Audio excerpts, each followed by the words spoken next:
This was, they say, the last interview that Michael Landon had on the Johnny Carson show, and this was put out on the 4th of February 2020, but obviously comes from a few years ago, the 1990s. And I don't think, in a sense, Michael Landon is agreeing with this, but he is telling the truth, and it at least is being aired. There were some that I didn't try. The one guy wrote me, he told me that the reason you got it, you got the big C, was that I did not get enough sex. Well, it's a clinic for guys who are, he said, if you don't have sex more than twice a week, you're going to get it. But what about replacing your daily apple with a daily orgasm? Woo! Whoa. That's the kind of apple I want. That is the kind of apple Stacey wants. Well, leading sexperts say that having an orgasm every single day not only has health benefits, but could even get you promoted at work. This guy here says that orgasms are good for your immune system. He says if you get a tickle in your throat, don't go to the doctor and get prescriptions. Have an orgasm. 3 orgasms a week can halve your risk of getting heart attacks and strokes. He's saying that with orgasms they release testosterone and estrogen into the body. He's saying if they could bottle this, they would. So it can help with that youthful complexion.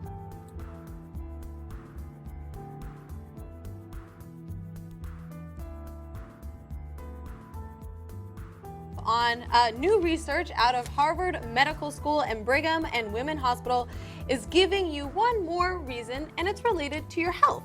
Now we know that masturbating regularly can help improve your immune system, better bladder control, and lower your blood pressure. But researchers have concluded that 1 orgasm a day could be all it takes to significantly lower one's chances of developing what the Centers for Disease Control refers to as the most common non-skin cancer among American men.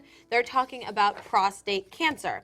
Now, the study data showed that the participants who ejaculated more than 21 times a month were at a 22% lower risk of getting the disease.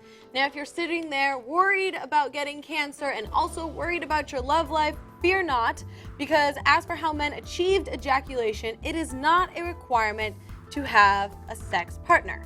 Now, I'm sure we're going to joke a little bit about this story because it's about orgasms and ejaculation and masturbating, but I do want to point out that in America, prostate cancer was diagnosed in more than 177,000 men and led to more than 27,000 deaths in 2012, which is the most recent year the CDC has complete data for the disease on record.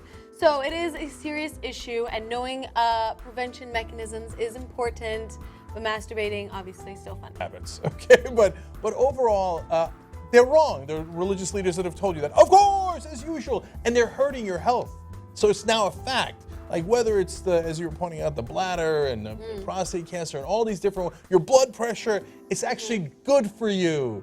I'm old enough that when I grew up, they had insane myths, and that's why I bring up the religious thing about like, oh, you'll get hair in your palm, and I remember thinking, hadn't happened yet. Like, who believes that nonsense? But they all this pressure, like, don't do something enormously fun. Why not? Now it turns out it's not just enormously fun, it's enormously healthy. Yeah. So have at it, Hoss. All right, 2016, the year of health and FAP.